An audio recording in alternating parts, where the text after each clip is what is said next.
আসসালামু আলাইকুম, সবাইকে রমাদান মোবারক। ধ্যান বলো। রমজান মুবারক। আল্লাহ যেন আমাদের সবাইকে, সকল মুসলিমদেরকে সহি সালামতে 30টা রোজা রাখার তৌফিক দান করেন। আমিন আমিন আমিন। রিহান এবার ইনশাল্লাহ অনেকগুলা রোজা থাকবে না আব্বা? প্রথম রোজা তো থাকবেই। তো আমরা মোটামুটি রোজার প্রিপারেশন নিচ্ছি। আমাদের কালকে রাত্রে আমাদের প্রথম সেহরি খাওয়া হবে। রিহান চলে আসছে, হেল্প করবে। রিহানের বাবাও আছে।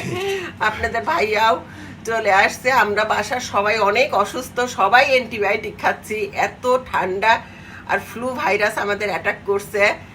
আমরা যেন মানে ঠান্ডাটা খুব দ্রুত কাটায় উঠতে পারি। এজন্য বড়া আজকে রোজার ইফতারি আজকে প্রথমেই আপনার ভাইয়া করছে কি আগে পেঁয়াজু বানায় দাও, খাওয়ায় দাও, তারপর হচ্ছে না ইফতারি কেমন বানাবে আজকে এটা দেখতে হবে। দেখছেন কেমন? আসলে সবার ঠান্ডা কাশি জ্বর, তো একটু পেঁয়াজি খাওয়ালে মুখের একটু স্বাদ আসবে না, কারো মুখে স্বাদ নাই। পেঁয়াজু হয়ে গেছে। আপনাদের ভাইয়া বলতেছে যে বেসমেন্টের মধ্যে খাবো, সবাই দেখে কি বলবে? সবাই জানে আমি বেসমেন্টে রান্না করি। বলাবলির কিছু নাই। সেটাই, এটা লাগে গরম গরম। ঠান্ডা দেখে না। বিসমিল্লাহ রহমানির রহিম। এই তুমি খাও। না না না না না, খাও না, না, খাও খাও। বিসমিল্লাহ। কষ্ট করে বানাইছো। সেই